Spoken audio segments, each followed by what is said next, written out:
Olá pessoal, muito boa noite a todos, sejam bem-vindos mais uma vez ao canal do professor Igor Maquieira, Meio Ambiente e Clima.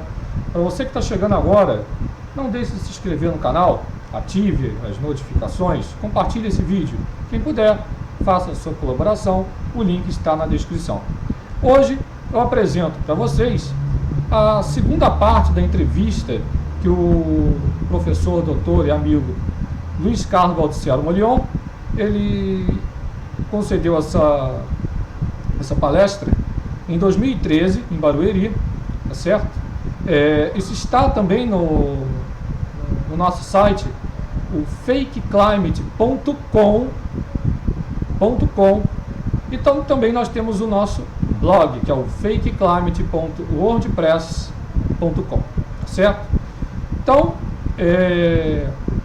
vocês vão ficar agora com a segunda parte dessa brilhante aula, dessa brilhante palestra que o Dr. Molion deu em 2013 em Barueri, São Paulo, certo? Portanto, o efeito mais importante não é o radiativo de o CO2 absorver e emitir radiação, mas sim a condução de calor do ar em contato com a superfície. Portanto, propostas como Protocolo de Kyoto, que olha que ridículo, se comprometia a reduzir 5,2% das emissões humanas, 7 bilhões. Ou seja, 5,2% multiplicado por 7 dá 0,3 bilhões. Contra fluxos naturais de 200 bilhões e uma incerteza de 40 bilhões. Pensa que ridículo é você gastar milhões e milhões de dólares que poderiam ser carreados para realmente resolver os problemas que nós temos, como a pobreza, a miséria humana, lixo que são gerados nas cidades, falta de saneamento, sendo jogado para reduzir as emissões, que não trazem resultado nenhum, porque o CO2 não controla o clima global. Então, por que reduzir as emissões? Só tem uma resposta para isso.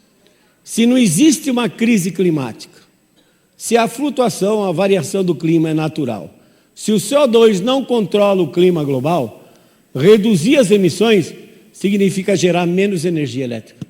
Porque hoje, a matriz energética no mundo, 80% dela depende do petróleo e do carvão mineral. E tem que emitir mais CO2 se você vai gerar mais energia.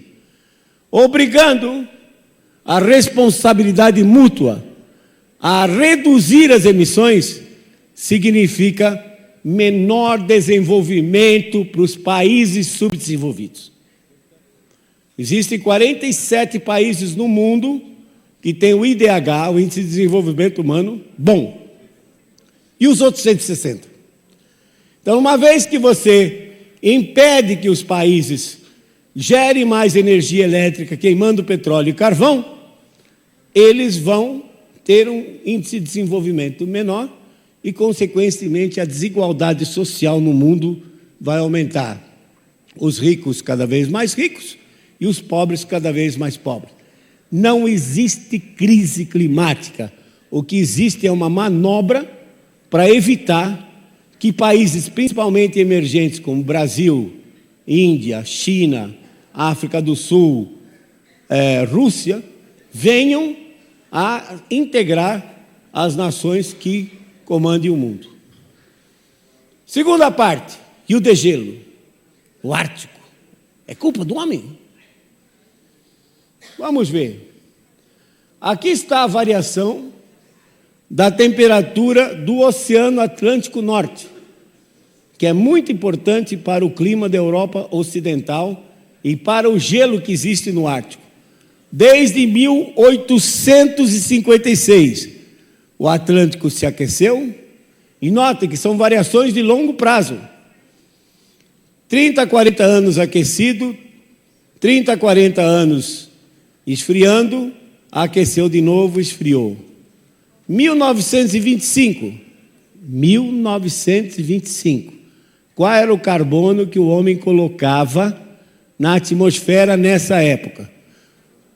Passou de frio para quente. Então, o que está acontecendo? As correntes marinhas equatoriais jogam calor na corrente do Atlântico Norte, e essa água mais quente leva, então, o calor, a água leva o calor para debaixo do gelo no Ártico. Vocês sabem que num iceberg, 10% está fora e 90% está submerso. E o gelo, a água tem densidade de 1 grama por centímetro cúbico. O gelo, na hora que ele congela, ele se expande e a densidade dele fica 0,9. Então, 9%, 90% dentro da água, 10% fora. A água quente entra por debaixo do gelo flutuante, derrete parcialmente a parte submersa, já não é mais 90%, é 87%, 85%, e a parte submersa não consegue manter o peso da parte aérea. A parte aérea colapsa, desmorona. Vocês vejam nesses filmes que estão na internet, que o gelo não está derretendo, virando água e escorrendo, não. Ele está desmoronando, colapsando e caindo num mar mais aberto, cuja água está ligeiramente 0,4, 0,5 graus mais aquecida. Não tem nada a ver com o ar, não tem nada a ver com o aquecimento global. É apenas transporte de calor da região tropical para a região polar, feito pelas correntes oceânicas, e daqui a pouco vocês vão ver uma das possíveis causas para isso. Resultado, no clima do Ártico, já mostrei esse slide, um aumento de 4 graus centígrados entre 1925 e 1946, perfeitamente natural, associado ao calor levado pelas correntes marinhas. E olhe agora, 1995 o Atlântico passou de frio para quente de novo. Vamos ver os dados. Universidade de Illinois, Urbana-Champaign, mantém um site chamado The Cryosphere Today, a criosfera de hoje. Eles monitoram via satélite a cobertura de gelo no Ártico e na Antártica.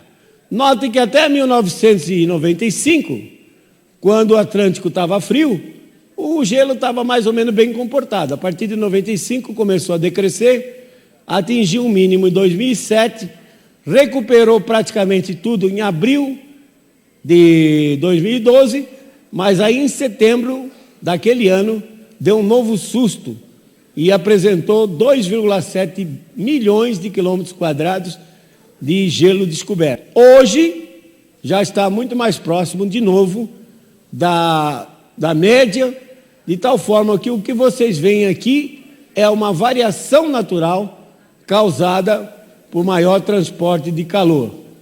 Na Antártica, desde que se tem monitoramento por satélite, em 79, o gelo continua crescendo e não diminuindo. Veja a situação de setembro de 2012, no Ártico, está aqui o Canadá, a Groenlândia. A linha amarela é a média que se espera de cobertura de gelo em setembro. O que está em branco mostra que realmente tinha uma grande área, 2,7 milhões de quilômetros quadrados, que estava descoberto, mas como disse, já se recuperou.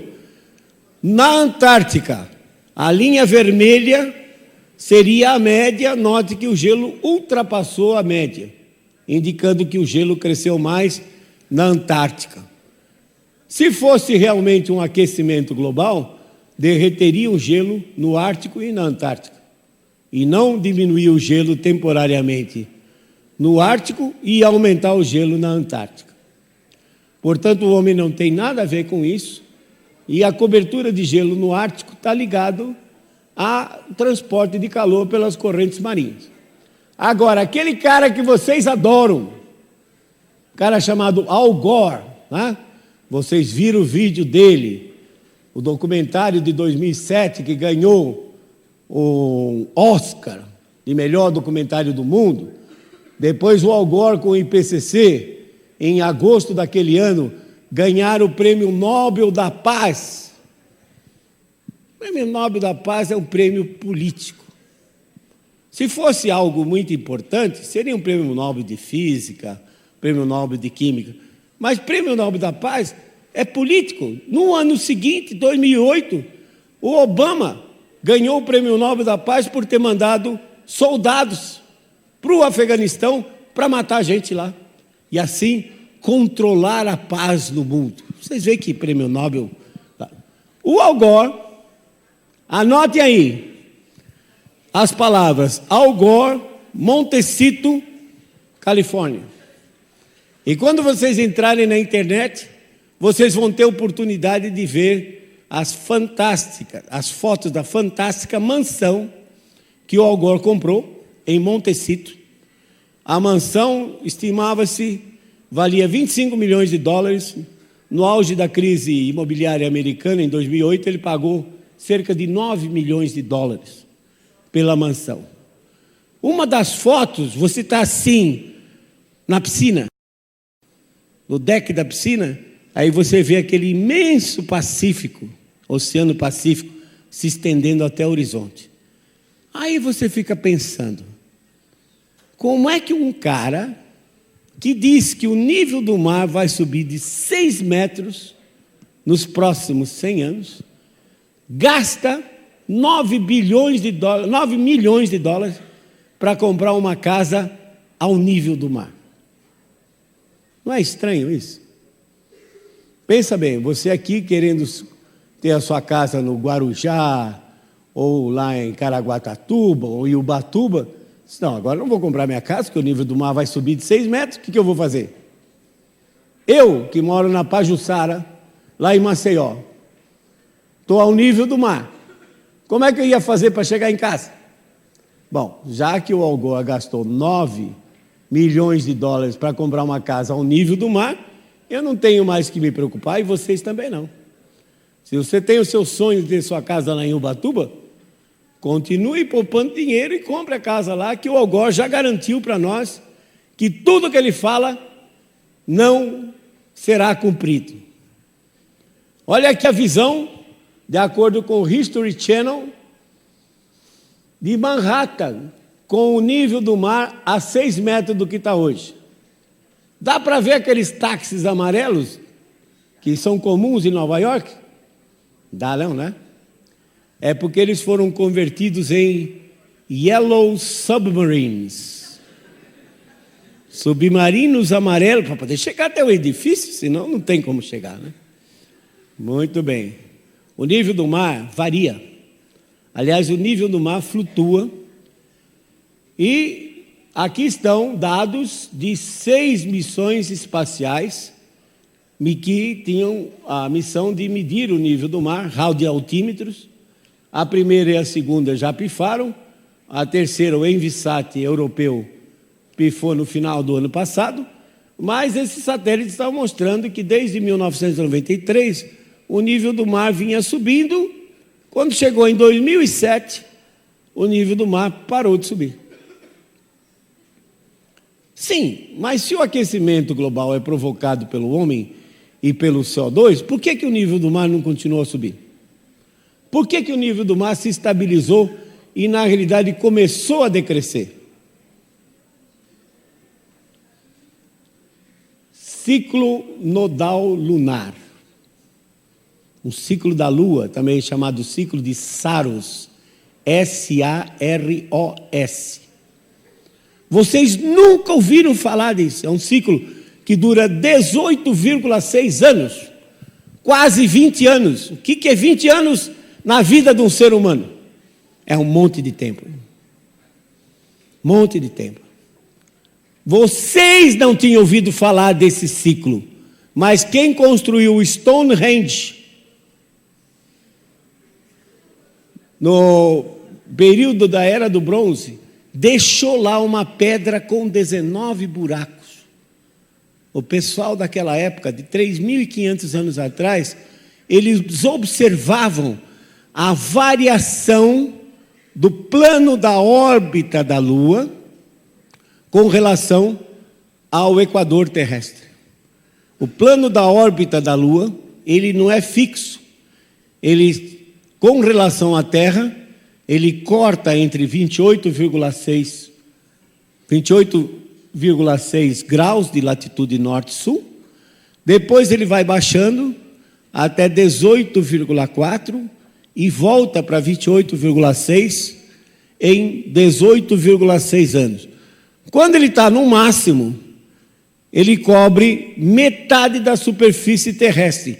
Então a atração gravitacional da Lua puxa a superfície do mar para cima, da ordem de 12 a 13 centímetros, quando comparado com o mínimo desse ciclo lunar.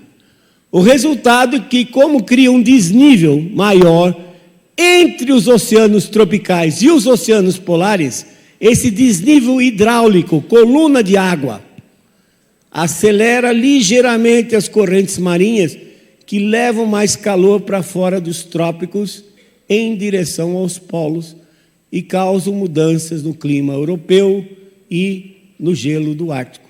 A Lua, quando ela está no mínimo, ela atua dentro dos trópicos e a área de atuação é menor, de tal forma que entre um máximo e um mínimo chega a dar uma diferença nos oceanos tropicais de 12, 13 centímetros. Portanto, o homem não tem nada a ver com isso. Se vocês forem ver os números de transporte de calor feito por essas correntes marinhas, você vê que o homem não tem condições absolutamente de gerar essa energia. E só uma curiosidade aqui, ó. Em 1841, o capitão Sir James Clark Ross, que foi explorador da Antártica e da Austrália, mandou um marinheiro gravar na rocha um sinalzinho de onde estava o nível do mar. A foto é de 2004, está lá o sinalzinho da rocha, está aqui o nível do mar naquela data da foto. Aqui a maré oscila 80 centímetros. São passados 170 anos desde que essa marquinha foi feita e o nível do mar não mostra sinais de aumento significativo. Portanto, é um terrorismo barato, sem comprovação científica, esse fato de dizer que o nível do mar vai subir. Outro prato cheio, principalmente para a mídia, são catástrofes. E é interessante porque o aquecimento global, ele pode realizar a catástrofe do seu sonho. Se o seu sonho é ter uma catástrofe, inundação, aquecimento global faz. Seca, aquecimento global faz. Onda de calor, aumento de furacões, aumento de tornados. O aquecimento global realiza o seu sonho catastrófico.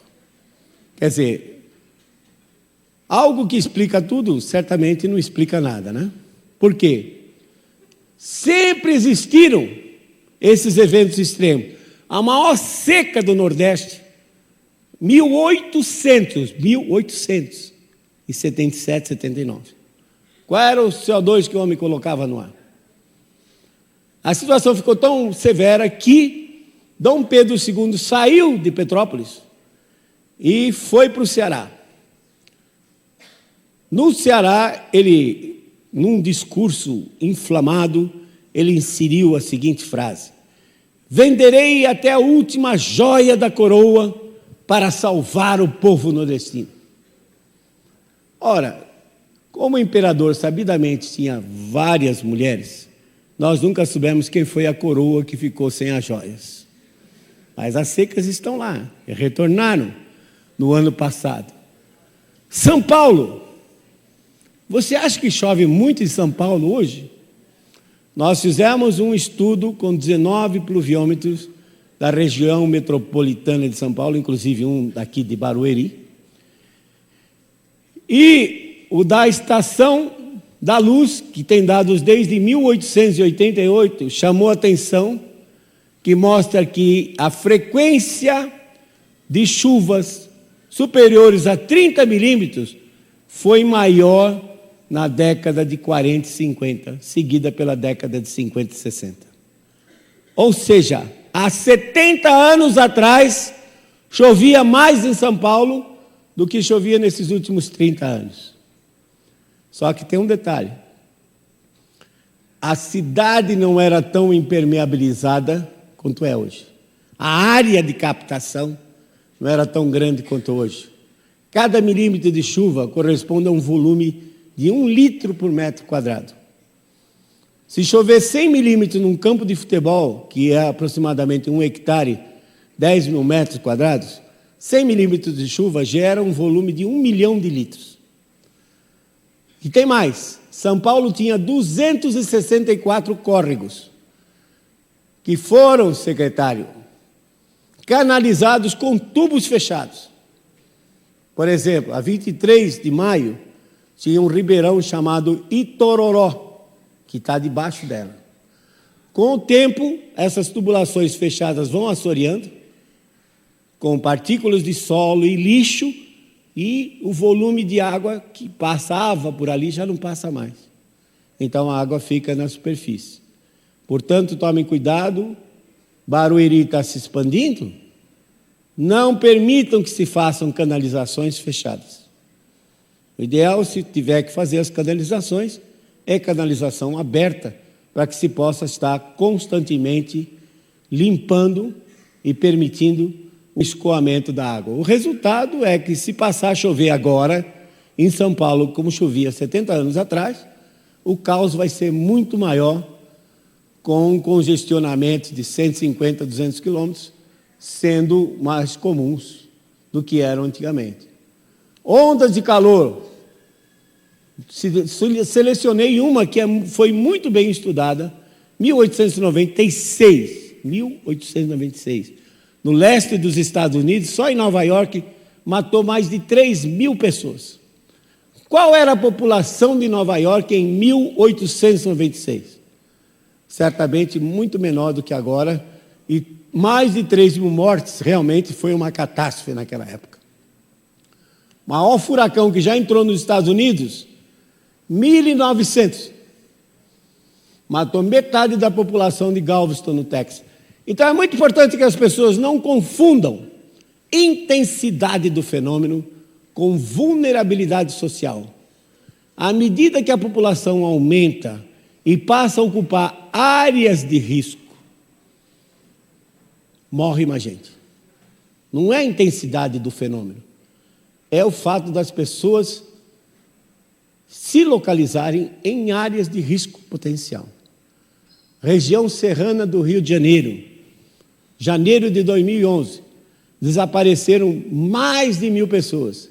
Aquecimento global? Não. Gente morando em lugar errado, inapropriado, em área de risco. Foi a primeira vez que aconteceu? Não.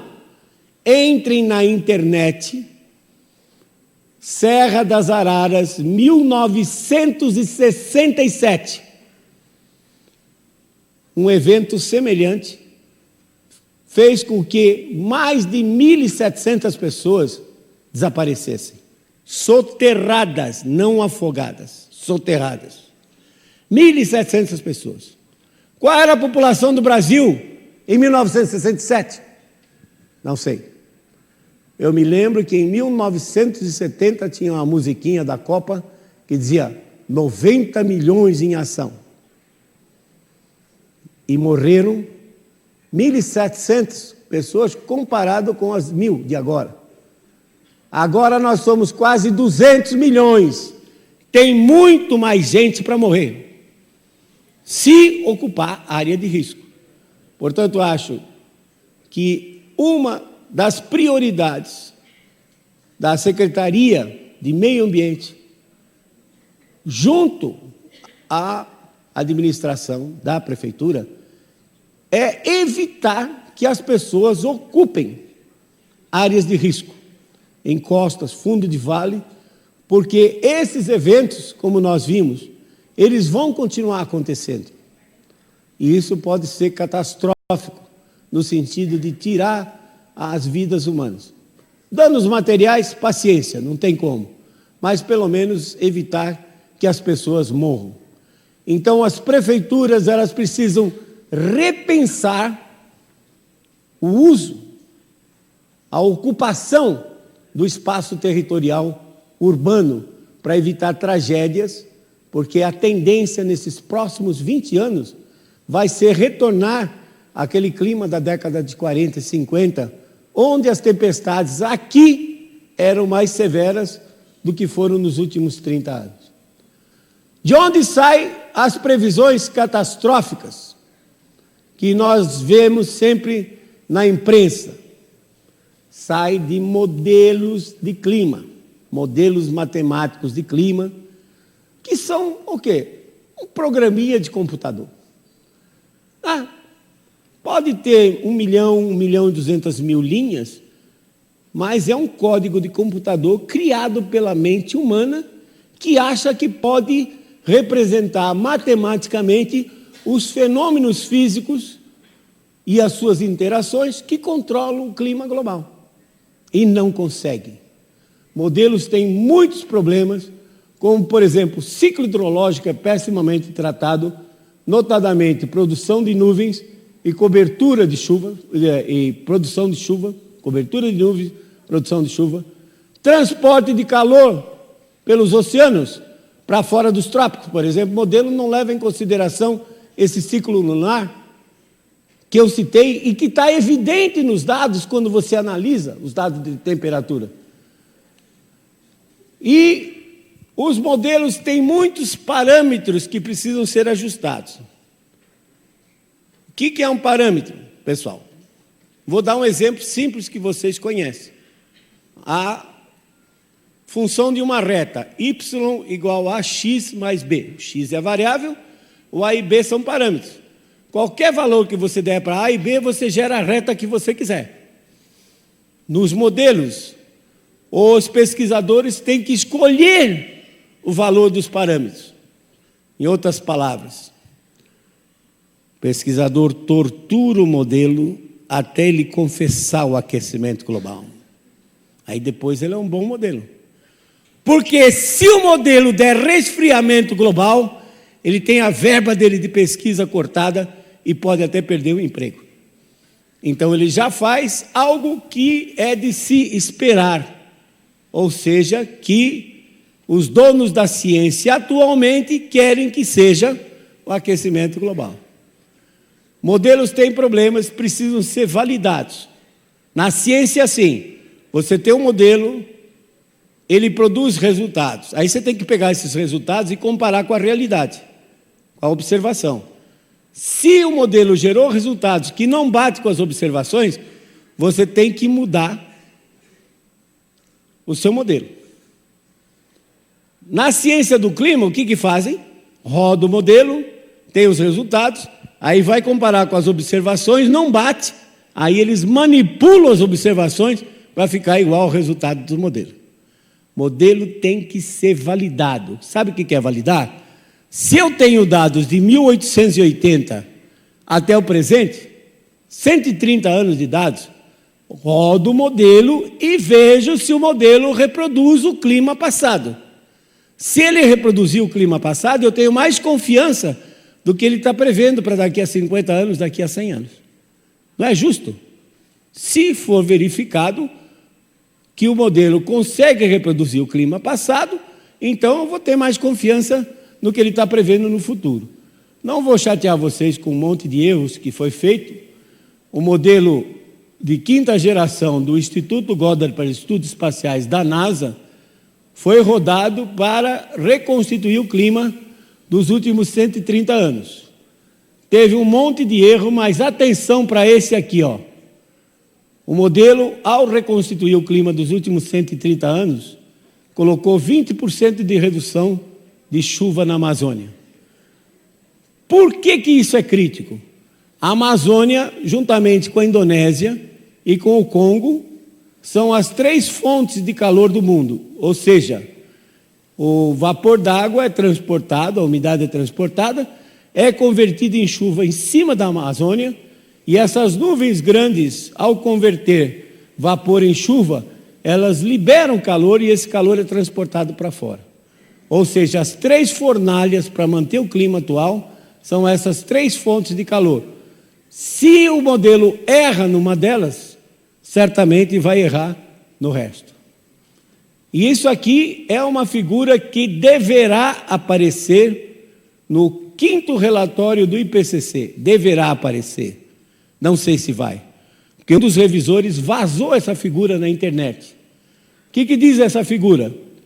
As projeções feitas em 1990 era de meio grau acima do que está hoje.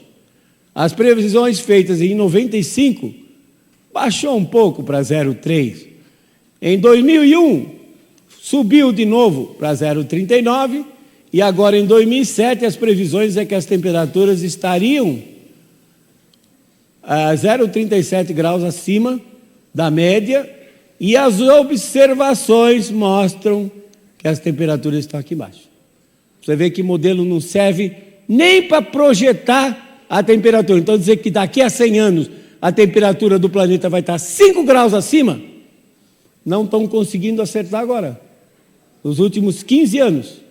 Quem garante que eles vão acertar para os próximos 100? E as perspectivas? O que vai ser do planeta? Eu diria que está havendo uma mudança climática, sim, mas vai para um resfriamento e não para um aquecimento. Por que eu afirmo isso? A fonte primária de energia é o Sol. O Sol tem um ciclo de 11 anos, ciclo de manchas, que aparece aqui, esses picos. E quando ele está com um número de manchas muito grande, como por exemplo em 1960, com cerca de 250 manchas, ele está muito ativo, produz mais energia. Atingiu o máximo, ele tem um ciclo então de cerca de 90 a 100 anos, todo início de século, o Sol entra num mínimo de atividade. Então, depois daquele máximo, em 1960, a atividade solar começou a decrescer. Notem, agora, dados recentes mostram, então, que em dezembro de 2008, o Sol atingiu um mínimo, começou um novo ciclo de 11 anos, o previsto era aqui, e o observado está sendo muito abaixo, em termos de atividade solar, do que se esperava. O Sol, estando menos ativo, vai produzir menos energia. Uma das preocupações que nós temos é quanto ao campo magnético solar. O campo magnético solar está mais fraco, 30% mais fraco do que teve no máximo do último ciclo de 11 anos. Nós sabemos que o campo magnético solar interage com o campo magnético terrestre, mas ainda não temos a ideia de como isso modifica os seres vivos. Nós sabemos que muitos seres vivos dependem do campo magnético terrestre. Com o campo magnético solar enfraquecendo, nós não sabemos o que vai acontecer com o campo magnético terrestre e não sabemos qual vai ser o impacto nos seres vivos, no clima e no meio ambiente. Mas eu tenho certeza que nós vamos aprender muito, porque a última vez que isso aconteceu foi há 100 anos atrás. Então, vocês, jovens, vocês são privilegiados nesse aspecto, porque vocês vão poder acompanhar agora um evento que só ocorre a cada 100 anos. Qual vai ser o impacto da redução do campo magnético solar, no campo magnético terrestre e na vida, no meio ambiente, no clima da Terra? Eu acho que nesses próximos 20, 22 anos, nós vamos aprender muito sobre isso, que nós temos a ignorância total hoje sobre esse assunto. Os oceanos também estão se esfriando. Os oceanos são outro grande controlador do clima terrestre, como disse, cobre 71% da superfície da Terra. Aliás, esse planeta tem o nome errado. Não sei porque ele tem nome de planeta Terra, se a maior constituição da sua superfície é água. Guilherme Arantes disse muito bem. Terra, planeta, água. e não terra. Os oceanos estão se esfriando. Como é que nós sabemos disso? Hoje nós temos umas engenhocas que permanecem estáveis, flutuando a 2.000 metros de profundidade. Se deslocam com as correntes marinhas no 10º dia, inflam as aletas e sobem medindo salinidade e temperatura, chega lá em cima e reporta para o satélite. Quantas dessas engenhocas vocês acham que nós temos hoje? Aí, ó. Dia 3 de junho, há 3 dias atrás, 4 dias atrás, 3.556 reportaram para o satélite. Você acha muito? Não. São 361 milhões de quilômetros quadrados de oceanos. 3.600 boias dá uma para cada 100 mil quilômetros quadrados em média.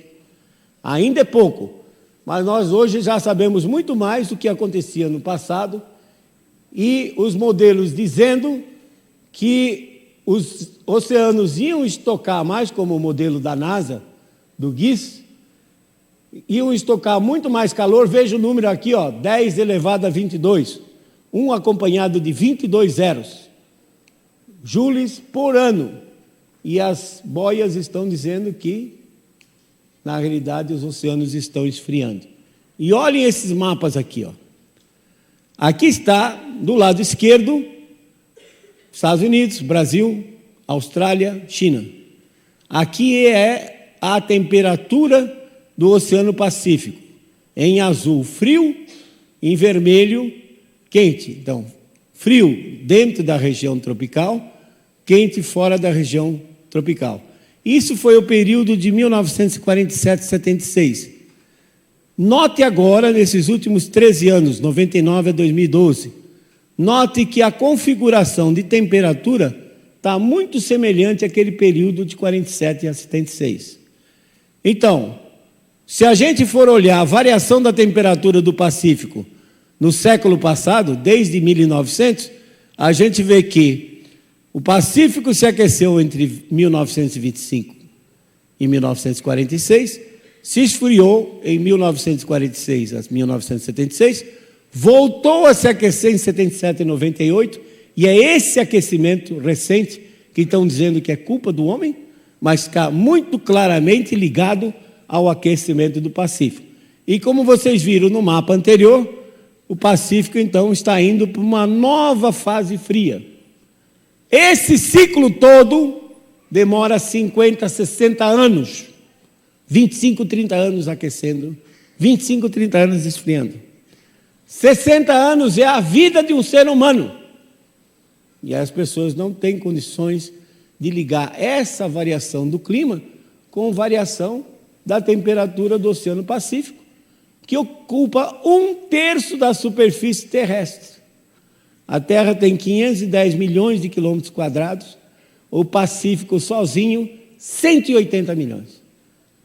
A atmosfera é aquecida por baixo, como disse, em contato com a superfície. Se a temperatura do Pacífico muda, ao esfriar, ele esfria a atmosfera toda, esfria o clima e muda o clima global. Vejam, quando o Pacífico se aqueceu entre 1925 e 1946, esse é o traço da temperatura média global, a mesma fonte, Universidade de East Anglia. Pacífico se aqueceu, a temperatura aumentou, o Pacífico esfriou depois da guerra, muito embora tenha havido um aumento nas emissões, houve um resfriamento global, aqueceu de novo agora de 77 a 98 e agora está indo para um novo resfriamento. Uma das consequências são os El Ninhos e Laninhas. Antes de 1976, a frequência de Laninhas era muito grande e os El Ninhos eram um pouco intensos, de curta duração.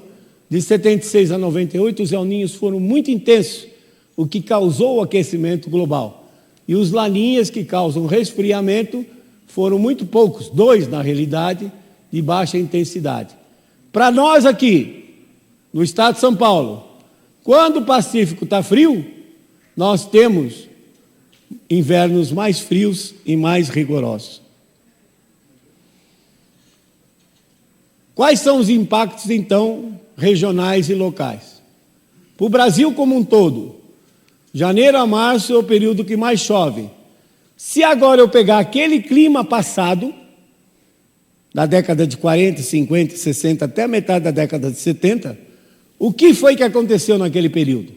Naquele período, isso são dados, não é modelo não, são dados de chuva colocados no mapa e feito então com um surfer que dá essas isolinhas. Notem, naquele período houve uma redução de chuva no centro-oeste. Não era tão ruim, porque o centro-oeste era praticamente cerrado naquele período. Mas agora não, o centro-oeste é um dos maiores produtores de grãos do mundo. E uma redução de chuva no período de janeiro a março, particularmente o que os agrônomos chamam de veranicos, que são períodos secos de 2, 3, 4 semanas durante o período de crescimento do cultivo, vai ser crítico para a produção de grãos no Brasil. No período de abril a setembro, que é o que menos chove, a gente percebe que a seca, o período de redução, a redução de chuva se estende também para o Rio Grande do Sul, Santa Catarina. No centro-oeste não é crítico, porque realmente chove muito pouco nesse período. Voltando um pouco, que se dimensionar, olha, o máximo de chuva em cima do Rio de Janeiro. São 27 anos de dados. Se aparece isso na média, muito claramente, o Rio de Janeiro vai sofrer, nesse período de janeiro a março, chuvas intensas, que vão causar novas catástrofes. Garanto para vocês, escrevam isso, vocês vão ver que vai ocorrer. No período de abril a setembro, o máximo se desloca para o norte do Espírito Santo e sul da Bahia. Em termos de temperatura, nós temos então julho, julho, agosto. Naquele período passado, tínhamos aqui temperaturas, pegando o estado de São Paulo, Minas Gerais e o centro-oeste, de até 2 graus abaixo da média. Então não vai aumentar a temperatura global. Em média, a temperatura vai decrescer, principalmente nos invernos, associada à entrada de massas de ar polar de grande intensidade. Nesse período aí, 1976, foi um período de geadas muito constantes e fortes aqui. Eu era garoto, me lembro da de 1952, em que eu saí para ir para a escola, e minha mãe disse que 5 minutos depois eu voltei, que eu estava com a mão dura, congelada, de tanto frio que fazia de manhã, naquele período do inverno de 52.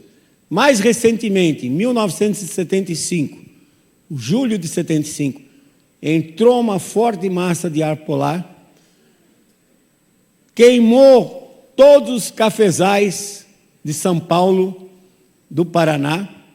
Essa massa de ar polar entrou, passou pela Amazônia. Para vocês terem uma ideia, Rio Branco, no Acre, a temperatura mínima foi 6 graus centígrados, em plena Amazônia.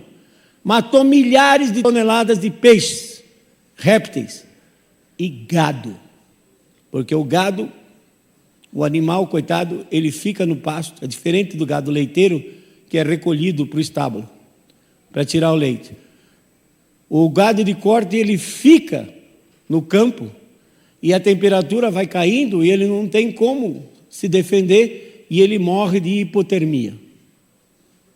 Já agora, 2010, já aconteceu em junho de 2010, uma massa de ar polar subiu pelo rio Paraguai, afetou mais o oeste do Brasil, principalmente Mato Grosso e Rondônia, mas afetou muito o Paraguai e a Bolívia, e o Peru também. Matou milhares de toneladas de peixes, répteis, como jacarés, por exemplo, e gado. Então nós podemos esperar invernos mais frios, com uma frequência maior de geadas. Para concluir,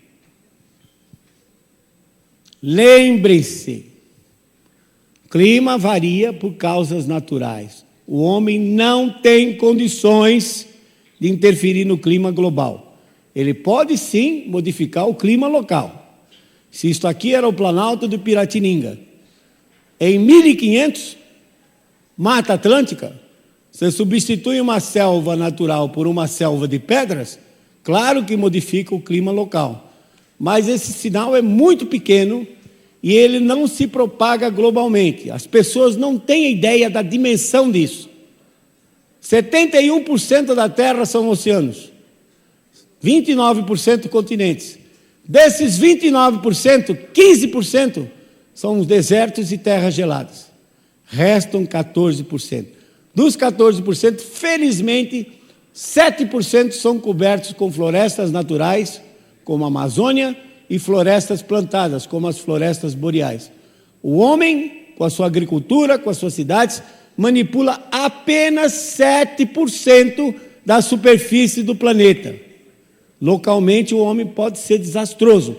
Globalmente, esse sinal não significa nada. 7% contra 71% de oceanos, os oceanos são os grandes comandantes do clima global. Eventos extremos, chuvas fortes e secas, sempre aconteceram com clima frio ou quente, e vão continuar acontecendo. Então, como eu disse, nós precisamos repensar. Hoje, 85% da população do Brasil vive nas cidades. Então, nós temos que repensar a ocupação do espaço urbano. Isso cabe aos geógrafos, cabe aos engenheiros ambientais e, claro, às prefeituras, que a pessoa mora no município. Ela não mora no estado, ela não mora na federação. A célula máter da nação é o município. É o município que é responsável, então, naquela escala, de cuidar do meio ambiente e impedir que desastres ocorram no sentido de má ocupação do espaço. Coloquem na cabeça de vocês, CO2 não controla o clima global. O CO2 não é um vilão, não é um gás tóxico, o CO2 não é poluente, o CO2 é o gás da vida. Pense na hipótese absurda de acabar com o CO2 nesse planeta. O que iria acontecer? Iríamos nós também. Por quê? Porque nós dependemos dos vegetais para produzir a comida que nós comemos. Aí você diz assim, não, mas eu sou um vegetariano superior, eu só como picanha. Sim, mas para chegar a picanha, tem que passar pelo estágio de boi herbívoro. Tá? Com 150 ppm para baixo, as plantas param de produzir. Morrem. Então, quanto mais CO2 tiver nesse planeta, melhor é. CO2 é comida de planta. Elas tendo mais comida, elas vão produzir mais. Centenas de ensaios agronômicos já foram feitos, dobrando a quantidade de CO2, 800 ppm, 1.200 ppm, e mostram que a produtividade das plantas aumenta entre 30% e 50%. Até o experimento feito aqui no estado de São Paulo, com cana-de-açúcar, mostrou que dobrando o CO2, a cana produziu 40% a mais. Então, o CO2 é benéfico para a humanidade. Quanto mais CO2 tiver, melhor é para as plantas, melhor é para nós. Reduzir as emissões é inútil, porque o CO2 não controla o clima global e todo o dinheiro que for investido em redução de emissões ou qualquer estudo correlato é jogar dinheiro fora. E nós temos outros problemas muito mais prioritários, como a miséria humana, lixo nas cidades, saneamento básico, educação, saúde para resolver. Nós não podemos nos dar o luxo de ficar gastando dinheiro com coisa que não traz retorno. O exemplo é a Comunidade Europeia que eu citei para vocês antes. Na minha visão, primavera e verão, né, setembro, outubro, novembro, nós vamos ter frequência maior de tempestades. No período da produção do cultivo, frequência maior de veranicos, principalmente em janeiro. E no período mais seco, na minha opinião, o período mais seco vai ficar mais seco. Os invernos vão ser mais rigorosos. E no inverno, como as nuvens não vão conseguir crescer muito, elas vão produzir garoa. E São Paulo volta nesses próximos 20 anos. Aliás, já está sendo constatado que a garoa voltou. São Paulo, nesses próximos 20 anos, volta a ser São Paulo da garoa. É claro que invernos mais rigorosos vão trazer problemas também com viroses e do sistema respiratório. Agora, não é porque eu digo que o homem não tem condições de mudar o clima global que eu estou dizendo que nós não devemos conservar o ambiente. A conservação ambiental, ela é fundamental para que o homem continue vivendo neste planeta. Então, tudo que vier em benefício, vamos reciclar material? Vamos reciclar material. Vamos conservar o solo? Vamos. Vamos ter iluminação e eletrodomésticos, eletroeletrônicos com baixo consumo de energia? Vamos. Tudo que vier em benefício para a conservação ambiental é muito bem-vindo, porque isso vai nos dar condições de continuar vivendo nesse planeta. Agora, preste atenção, independentemente se o clima aquecer ou se esfriar, a conservação ambiental é necessária. Então, a conservação ambiental não tem nada a ver com mudança climática. Ela é necessária e ponto. Se aquecer, ótimo. Nós temos registros que quando o clima esteve mais quente, a humanidade floresceu. Esfriar é ruim, porque os registros mostram que civilizações inteiras desapareceram com o resfriamento. Se eu tivesse a opção, fosse me dada a opção, professor Molhon, o que o senhor quer? São Pedro chega para mim e diz, o senhor quer que aqueça ou esfrie? Eu diria, eu quero que aqueça, porque aquecendo é melhor para a humanidade. Mas, infelizmente, nesses próximos 20 anos, vai haver um resfriamento global. Os dados passados indicam esses ciclos e a conservação ambiental, independentemente de esfriar ou aquecer, ela é de extrema importância. Muito obrigado. Era só isso que eu queria falar para vocês.